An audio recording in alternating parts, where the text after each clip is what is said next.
What is up, everyone? You know what it is. It is about that time. It is about that prime. It is prime time. I'm so excited for today's show. Man, oh man, it's going to be an incredible one. We've got an individual who has done such amazing things in our nation. His company is really moving forward and it has changed the lives of so many young people. I'm so excited to just have him on the show where he's just going to share his insights, he's going to share his knowledge, and he's going to just share everything with regards to going to the next level of Primetime. Primetime family, please help me welcome Mr. Qhawe Bula. Molweni, very happy to be here. It has been a minute that we've been trying to organize, but glad we finally found the time. And yeah, keen and excited to get to know each other and talk about what we do and get more of the work and the message out there. Yes, sir. Thank you so much, man, for joining the show. I really count it as a privilege. And just for what you have done, and the company that you have started and just what I've read about you, everything has just been so positive. Everything has just been so impactful. And man, I'm really excited to just get it going. No, also really keen. I think I'm always a little nervous to talk about the work that we do. I don't know, I think initially I had hopes that, I hope work talks for itself. Some point I realized that the work does speak for itself to an extent, but you also have to be a mouthpiece for it. So keen to get into more such engagements and keen for this particular engagement. So thank you as well, Peter. Let's get the ball rolling. I think tell everyone who you are and what is your background. Cool. So the name is Qhawe Bula Kumkani Bula, a Xhosa gent from the Eastern Cape. And I guess my background, I grew up first 18 years of my life throughout high school, Ekomani, Eastern Cape. And I guess those were the times that started shaping the things that I care about and things that I would like to do with my life. So I attended Queen's College Boys High School for primary first and then the high school version, but I was there the whole 12 years. And maybe what shaped in particular is both of my parents were teachers. By the time I'm grown or conscious to remember things, they weren't teachers anymore, but they were both teachers by training. And so the household was always very, political in a sense, because my dad's also a politician, Ekomani in particular, but also it was just consistently thinking around and discussing particular pieces that both of my parents thought were important. And so I think as a result, also growing up, I grew up very much, I guess, let me say, the social sciences were always top of mind in me. And I have three sisters, and I'm the third born there. And they were also, raised in the same home, therefore, people for whom the way in which society sits and the way in which society holds individuals as well as communities is consistently, I guess, top of mind and things we discuss. And so they did debating before me. I got to high school, I immediately did debating as well. But I guess all of that time, both at home and at school, whether it's debating or drama, very much had me, one, thinking a lot about social sciences, but also two, we're also a family that really enjoys arts. And so I was always in drama or choir and all of these other things. And so I think that really also gave me a serious love for storytelling. And I guess those two things is what, after multiple lives lived and experiences, bring at least myself and the other co-founders that I founded with, of course, on different journeys, but eventually bring, I guess, us collectively to the work of Taqa. And there we go. I was waiting for that part because everyone is like, yo, come on, what did you guys form? What did you guys do? What is the company about? And then, just what do you guys do? Cool.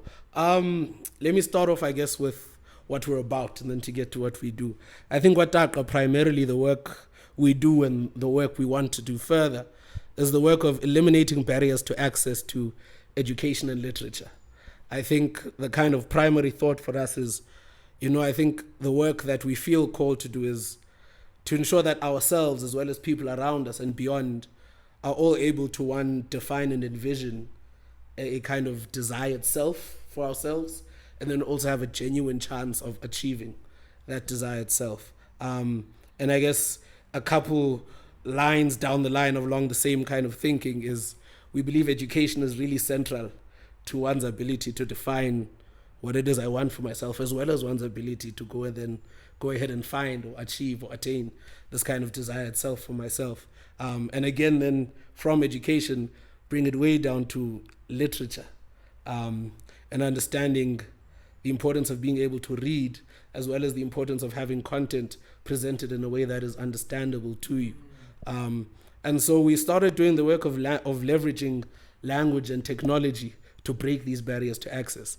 And so started doing the work of building a digital library, particularly for children's books and in all 11 official South African languages. And that, I guess, in a nutshell, is Taqa. To put it, I guess, maybe on the ground of what that actually means on the ground. Initially, it meant a couple of podcasts. So managed to form a couple of partnerships with content partners. And maybe to be clear, I mean, while we may dabble in some authorship and publishing, we aren't authors, no publishers. We're more digital shelves for digital books, pooling resources and then giving people access to them by leveraging language for access, as well as leveraging technology. But anyway, so initially that on the ground looked like a podcast, and through a partnership with Unali Bali, we're able to source a good amount of material and start a podcast of children's stories in all of these South African languages. And I guess that was part one. And then more recently, it's been to take it beyond audiobooks, because the intention has always been, I mean, while audiobooks are themselves hugely valuable for children's skills of learning and just listening and speaking, we wanted to have the added edtech capacity of teaching children how to read. And so more recently, and what is really the pathway for 2023, it's been actually launching video book format, which is you can see a giraffe, you are hearing the word giraffe in your ear, and there's the word giraffe written on the screen. And we hope that makes it, one, enjoyable for learners and for children, but in particular that it also helps them learn how to read in their home language, as well as other languages that they may have interest in. Wow, man, that's really, really insane. And what is the unique selling proposition? What problem do you believe your company is solving? Cool. I guess it's twofold, but they're both very related. I think one, it's access to reading materials, and reading materials that are in a format that is understandable to you. So I think understanding the way in which we go about teaching children how to read, it's often very dependent on a child, at least to become a functionally literate reader, having access to an actual reading corner, right, where you have a plethora of reading resources available to you. I think particularly in South Africa, where the majority of learners are, at least beyond grade 3, learning in languages other than their home language. And so it's not a language that you interact with too much in your everyday life outside of the classroom. It, as well as, again, in the South African context, in which a lot of classrooms, because of the broad education context, don't have the reading corners or large volumes of reading materials. So it's being able to create access to a large volume of reading material, not just in the classroom, but also at home or wherever it is that you happen to be, as a parent with a young child, or as a young child who, say, is watching their own device while whatever is taking place. So I think primarily it's a chat about access to reading material, but I think still on the chat about access, it's also about language, and understanding that, I mean, English and Afrikaans, which is at least beyond grade 4, the majority of South African schools, you're learning in those two languages. They make up less than 25% of the actual population in terms of home language speakers, right? And understanding that research suggests that not only is it easier to learn to read in your home language, a reading program that uses home languages are expected to produce literate readers, functionally literate readers, say 2 years prior to a second language program. So then it's being able to leverage technology and language such that you have access to reading material in your home language and are therefore able to start reading even earlier, for example, because you don't have to wait for a year or two until you've learned English before you actually start reading it. You know, you can start at the age of 2 in your household, you know, nomzali wakho, and you're watching on the screen and you're already engaging with this literature. So I guess it's the issue of access, and the one that is related to is literacy in South Africa, and that we understand we do have a crisis of South African children, particularly young children, being functionally literate readers. You know, understanding I think it's the Pearls study, I think from about 2018, of finding that about 74% of grade 4 students are unable to read for meaning. Although, of course, that was in English and there's many nuances there, but I think the broader picture is there's work to be done within ensuring that, one, there's access to reading materials, but two, that there's programs that actually speak to South African children in a language they understand and help them learn how to read in a way that speaks to their cultural and linguistic context. Yeah. One word, incredible. My brother. Incredible. And it's so amazing, just you speaking about how they're not able to understand it according to their culture. I really believe that when it comes to even the youth, there's so much they have to offer, and their talent or their gift and even their knowledge, their skill set can be really amplified if we, in a sense, preserve their culture or their language. And I feel like you guys are really, really solving such a very, very big problem, you know, in the society, and especially where people don't have access, you know, to these materials, don't have access to these resources, where it is very scarce, you know, to find such a thing. And so another thing which is, I think, worthy to also understand is that people also interpret things in their own way.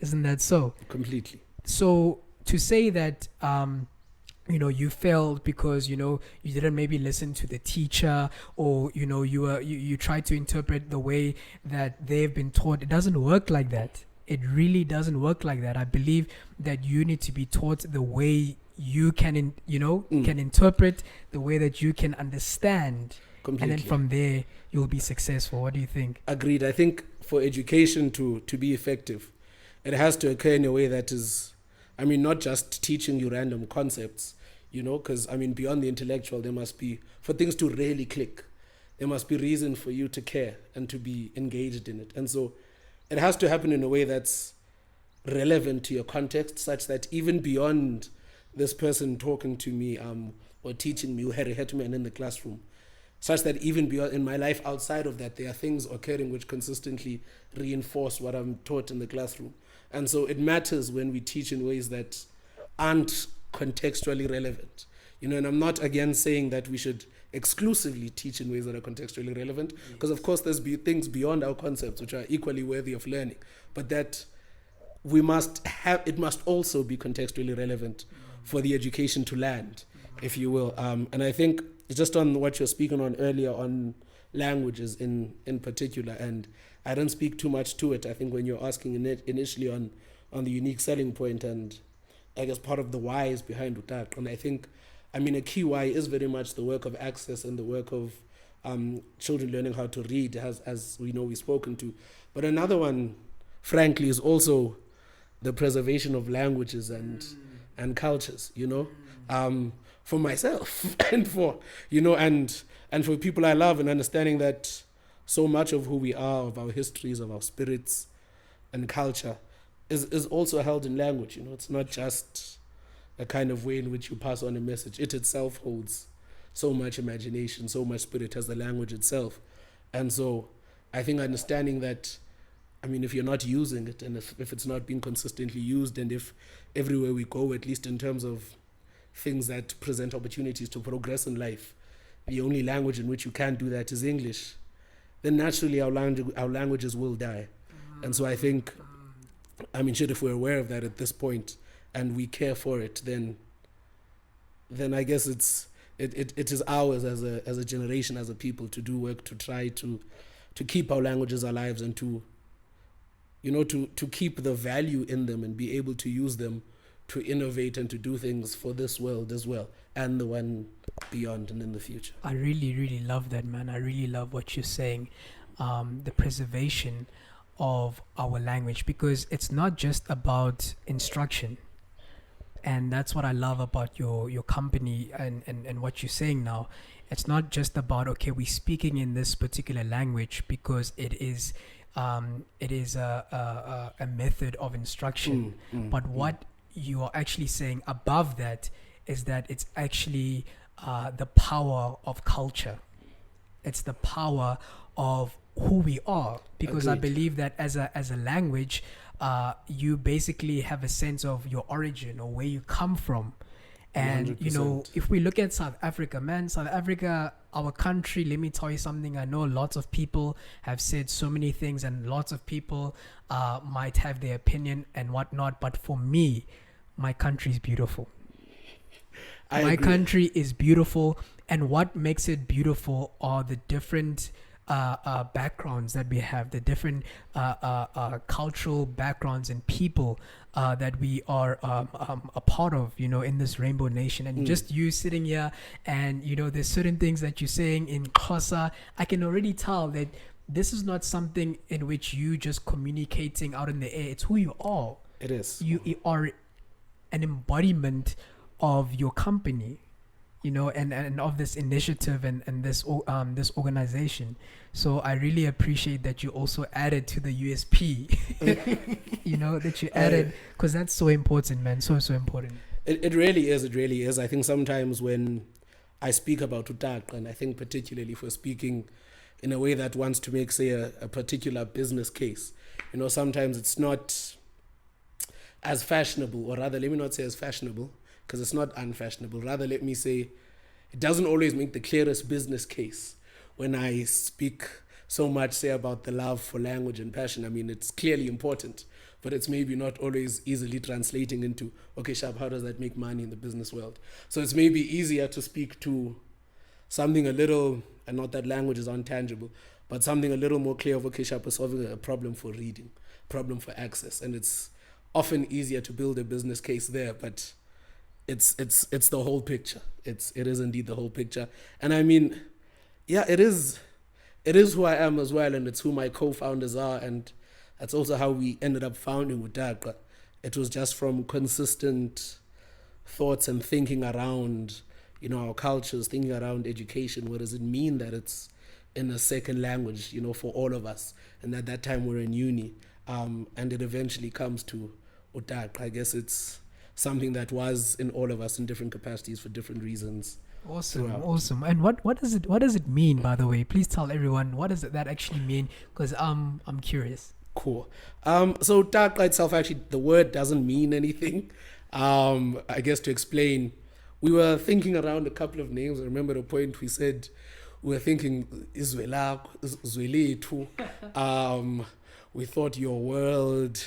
I don't remember what the Sutu word was, but we also had like a Sutu name for it. But we thought that to name it in a particular language it's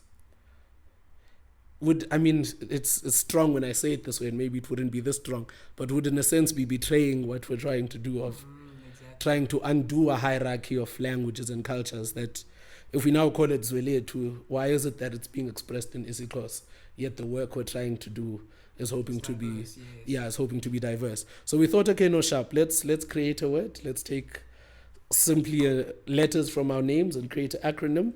And it's Tsepang, Aphendulwe, Qhawe, Akoliwe, names of the 4 co-founders, and it became Taqa. So that's that story. Beautiful.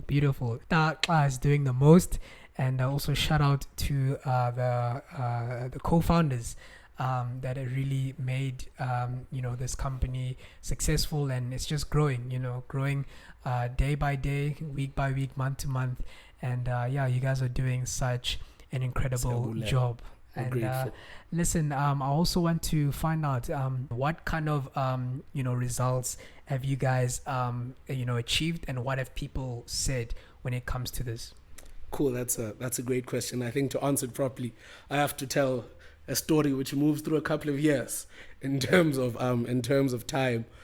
So when we start with Taqa in 2018, I'm in third year, and so are three of my co-founders, and one's in second year at the University of Cape Town. And it's in the fresh out of the environment of fees must fall. It's a very politically charged space, and we're consistently thinking about decoloniality. We're thinking about education and in African languages. And what we actually started off doing was, okay, Sharp, you know what? We think children should have, African children in particular, as this has been denied to them, should have the opportunity to learn in their home languages. And so first bit was, let's translate. Well, the overall goal was let's translate the entire curriculum into all of the African home languages. And I guess as a first step there, let's just start translating, say, for a couple of newspapers. And so we started doing that, and I mean, it was happening. You're getting a couple of jobs here and there to go about doing some translation. But we soon realized that if we want to do it at the scale necessary to have an entire, full curriculums fully developed in African home languages, the task of doing so manually was going to be rough, right? Using manual translations throughout. And so then I think, say, 2019 or so, we pivot and we move to, okay, we're building a translation tool. Sharp. And we try to build it ourselves, but none of us are coders. And we spend a lot of time raising funds to go ahead and build this platform. Yes. And I think in that particular version of the business, we found it hard to translate our message, at least to people who had the necessary resources and could fund the project. And so we were able to raise some amount of money, but not nearly enough to do the kind of work that we were trying to do. And so I guess then we were finding it hard, maybe even ourselves, to translate what exactly we're trying to do in a way that human people could hear, and hear enough that they believed and were willing to put resources in it. And so I think it's in late 2019, beginning of 2020, that we decided, okay, Sharp, you know what, guys? The mission remains the same. It's a story of access. It's a story of education. It's a story of literature. But how can we perhaps tackle this differently in a way that maybe relies a little less on us being able to raise huge amounts of funds, but allows us to start doing the work we want to do and reaching the access? And that's when we thought, okay, you know what, Sharp? Let's not want to build a brand new pie. Let's use some existing resources and see how we can leverage them to make impact. And then we landed on the idea that, okay, Sharp, let's build a digital library for children's books in these African home languages. And we understand that we don't have to go write 3,000 books in this course. They are there, they are written. They're just some not being published, and some, even when are published, not, it's hard to reach them, how to find them. So like, okay, Sharp, let's create a platform where we pool all of these resources and go about finding this work and put it on our platform, and then perhaps do some work to get it into a format that we think is, I guess, in line with the current digital moment that we're in. And so we thought, okay, Sharp, let's pull it and we get it into audio format, and then later into video book format with this kind of intention. And I think that's when we started to really hit the ground running. And, shout out to Nali Bali, which is early days. Shout out to Nali Bali. Managed to get a partnership with Nali Bali, which made it easy for us to source large volumes of content. And in that way, as I said, started a podcast of, okay, Sharp, let's just get these stories to families, to children, to start listening. And started the SoundCloud account. Started SoundCloud podcast. We ran it there, I think, for about a year. Was doing well, and then eventually moved to Spotify. But now I think what's had the largest reach for us was in late 2021, after we were part of the UCT GSB or UCT Graduate School of Business e-track program, which they had for like businesses, and in that way connected with Ayoba, the Ayoba Messaging App, and in that connection managed to start or get a channel on the Ayoba Messaging App. And there we now have, I think as of this morning, was 258,000 followers of people who tune in to listen to, to the Taqa stories. And I think what's beautiful with Ayoba is, and listen, our stories are just in the South African official languages. But Ayoba's reach is a continental kind of reach. So I think after South Africa, another place with the top listeners is Cameroon, right? And I was reading this report, I'm like, what the hell? Like, one, I did not think people would be listening to our stories in Cameroon.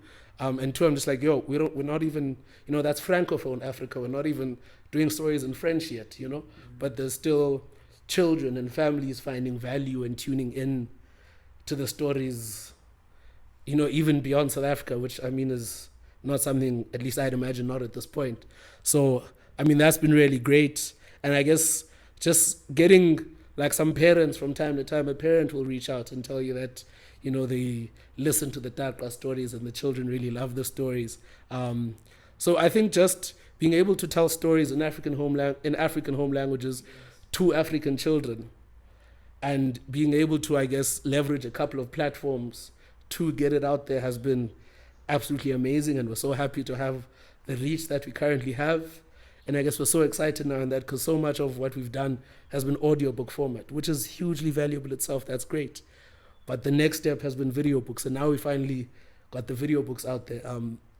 So we're releasing video books on the Ayoba app as well as a YouTube channel we just launched. And also just started a partnership with a school here in the Gauteng area called Sedibeng Primary. Shout out to Sedibeng Primary and shout out to the principal there, Dr. Kolobe.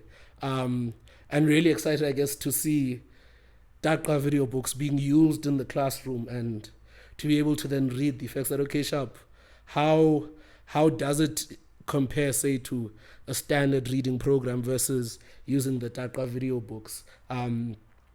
How does it make teachers' lives easier? And I mean, these are insights that we're excited and are about to gain very soon as we continue with the partnership here at Sedibeng. So I guess impact this far has been getting stories to kids across the African continent, which has been phenomenal for us, really. And we're really keen to see what's the impact that the video book format will have, I guess, this year and going forward. Congrats. Man, I'm so proud of you guys. Really proud of the work that you guys are doing. It's golden. Let me tell you, it's golden. And it's for a golden country, for a golden continent. And it's amazing. It's really creating a sustainable impact, man. This is really going to leave a legacy.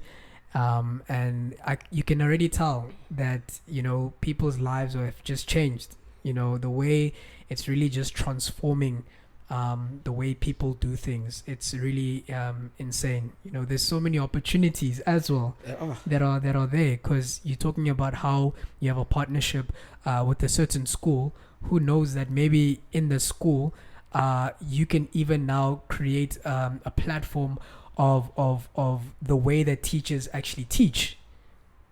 There's so much opportunity. There's just and so and much who knows? opportunity. I mean, that could literally just skyrocket the results of the students, the learners. Let me rather say the learners in the particular grades. And it's exciting. So tell me, which ranges are the age, right? Who do you guys primarily focus on? Who is your target market? Cool. So it's ages, say, 2 to 8. So it's from age 2 to about grade 3 max. But I think, and this is what I guess the value of audiobooks and particular video books is that often, again, sharp, we say 2 to 9 or whatever. But kids are sitting in front of the TV watching cartoons from the time you're 8, 9, 10 months old. So we're also excited to be able to give content that can be consumed and enjoyed by even younger. But right now the focus is ages 2 to 8. And I guess in the education sense, that's grade R to, say, grade 3. Awesome. And are you guys planning on going a bit higher than that? We 100% are. Part of our kind of scalability pathways. One of those pathways is to, get a little higher into the age brackets and start dealing with, preteen and humans in grade 5, 6, etc. But also, later to go just far beyond children's books and just have, entire libraries of things that can be read, from your 2-month-old sibling to the father who's 43, and maybe they want to read I Write What I Like, but they want to hear it in Sepedi, and the aim is to be able to build that kind of value in that library far beyond children's books. But we thought a key place to start and a good place to start is to start with the kids. I think we should always start with the kids. I want you to also, maybe in terms of your experience, I want you to maybe share maybe what are the key things you believe an entrepreneur should actually possess, based on your experience, because you've just said a lot. There's a lot of things you've had to go through, lots of struggles, lots of things, but what I like is that you overcame. There was victory, there was triumph, from what you have done. So please just equip people, man. Just listen, give people the keys and the tools, in order, and just how can you just be a successful entrepreneur in your sphere. Cool. I think, let me speak to what's been important in my journey, and I trust and believe it may be important in someone else's journey as well. My friends and I are often talking about just how it's so hilarious that like everything that we know, like the entire world, it's a product of like people coming up with things and then doing them. Like abantu bayaqweba, like always, but like humans just decided that, you know what, maybe we should have a school. Let's like universities might be cool. And then like homies went about and built entire universities. So I think maybe for me what was key was just very early on, even in high school with my friends, particularly in the culture sphere, we're always given so much space to not just imagine things beyond what we see, but given the space to like go do it. If we had an idea, but I have an idea of a play, people like, okay, sharp, write that play, put on a production, like organize a whole thing about it, and go do it, and so we're doing that with my friends, like at high school, putting on shows or organizing like, say, particular songs for choir and trying to put together debating tournaments and that type of stuff. But I think what that taught me early was just frankly the truth that everything we have is built, and that the people who built it weren't gods, they weren't kind of beings with things that I don't have as Qhawe. They were people, and sharp in different circumstances, many of them say far more privileged, and I think I understand the overall politic of it. But for myself as an individual, what I had to have was, Kimutu, I have ideas, and if I want to see these ideas, then I have to believe in my ability to make them come true. So I guess just one is give yourself space to imagine things beyond what you see. And then what my sister and I always say, and shout out to my sisters, but what I always say, I think with my little sister, is take yourself seriously. It's sharp, you have an idea where you want to translate. Take that idea seriously. And I remember when we started, it was, okay, sharp, akomali, but what can we do to translate? It was, sharp, we all went to school fairly recently. We have fairly good relationships with our teachers. Let me reach out to Mr. Madlebe at Queen's High School. Shout out to Mfura. And let me ask Mfura, listen, we're starting this work. I know this is something you would care about. Would you be down to translate for us? And Mfura, lo and behold, was down to translate for us and did a couple of translations for us. And at first that was for free because we had nothing, in the form of money. So I think it's one, having kind of ideas, which I think we likely all have, for all sorts of things, depending on the things we care and think about. But two, taking yourself seriously in that idea. Yes. And then I guess three, just a resourcefulness to think that, okay, sharp, yes, I want to raise funds and, yes, shoot your shot at every pitching competition, random people you discover on LinkedIn and etc., And I mean, hell, we're far from having figured it out as well. We're still doing a lot of this shot shooting too. But I think it's even beyond the shots that we're shooting. It's, okay, sharp, where am I? what can I do in this particular position that I'm at? So it's when we decide, okay, let's leave the work of building a digital translation tool, at least for now. Let's build a digital library. It's okay, Sharp, where are we? What do we do? Okay, Sharp, we have some contacts. We know someone who could put us together with Unali Bali, or the head of Nali Bali at the time, Osisiandiswa Qhawe. And because luckily, and massive part of my journey, can't believe I haven't mentioned them up to this point. In varsity, I had the Alan Gray Orbis Foundation bursary or fellowship. And a huge focus of that fellowship is particularly business, and teaching us to want to solve problems and to use business, I guess, to go about trying to achieve social change.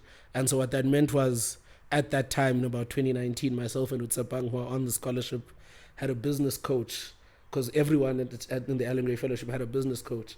And our business coach was Qhawe Bula. Shout out Qhawe Bula. And Qhawe Bula, through chats with her, was able to link us with the right people, Nali Bali. And then we have discussions with Nali Bali, talk with what we have.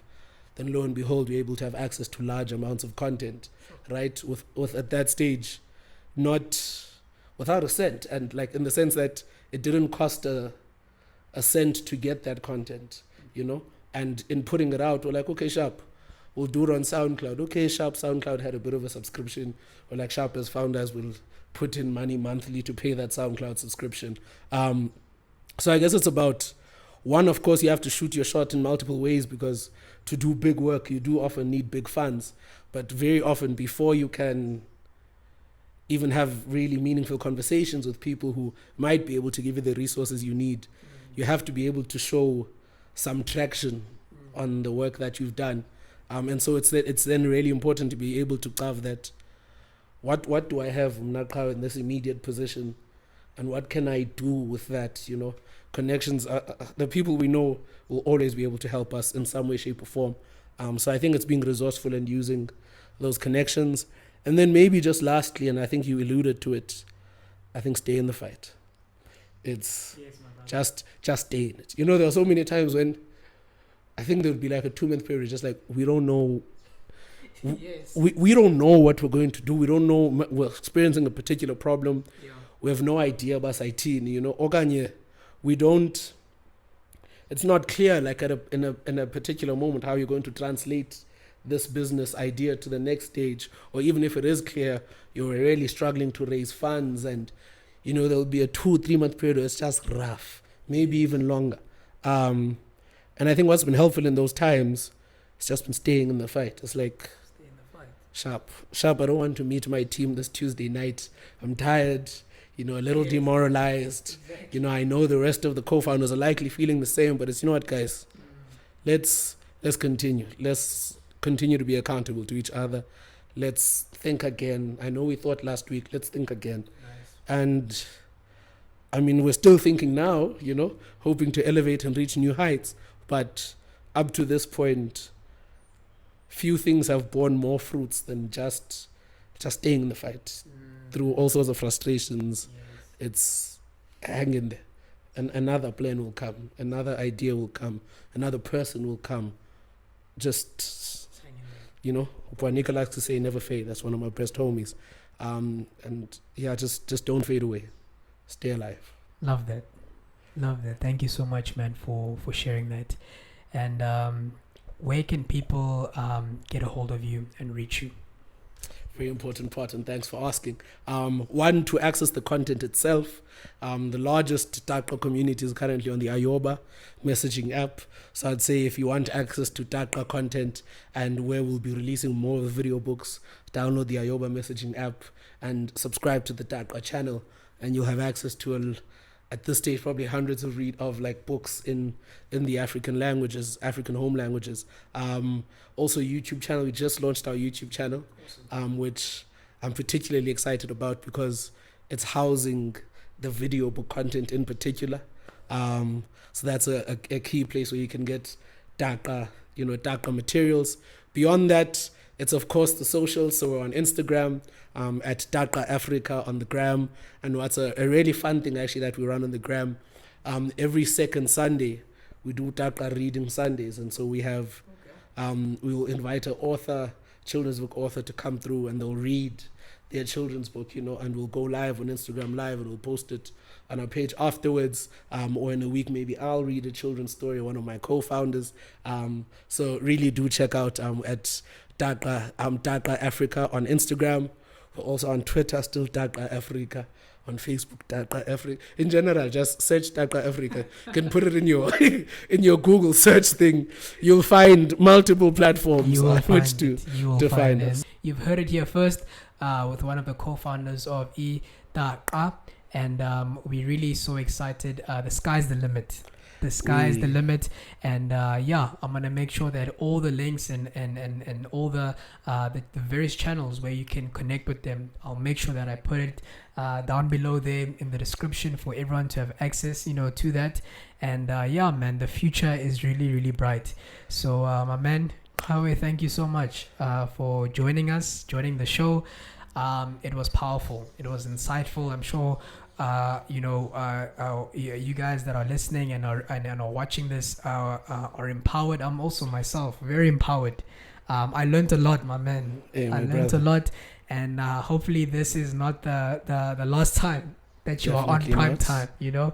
I'm really excited for what is ahead, and definitely let's do this again, my brother. We have to do this again. We 100% have to do this again. I think, thank you so much, Peter. I know we spent the whole time talking about Taqa, but the work you're doing is also so important, still in the world of storytelling, but telling stories of projects and businesses that people are working on, which allow us an opportunity to get our work out there, which is hugely important, but two, also allows others that are listening to perhaps learn a thing or two, and maybe that helps them on their journey. So you're doing such important work, and I'm massively grateful for the opportunity to be a part of it today, and maybe be a part of it later. And check out the Taqa website, Taqa Africa as well. As Peter said, we'll link it in. But thanks so much for this opportunity. I really enjoyed myself, and lovely to get to know you and to be on this platform. If you really loved this episode, please make sure that you like, you share, and you also subscribe to the channel. As you know, we are here to really uplift South Africa, to uplift Africa, and we're here to tell stories of how people are doing very well, just impacting the communities and people's lives through their projects, through their businesses, through their organizations and whatnot. So it's only going to get better. And in this specific episode, I know we've reached another level of Primetime. So yes, it's going to be really awesome. And this is Peter signing out till we meet again. Cheers.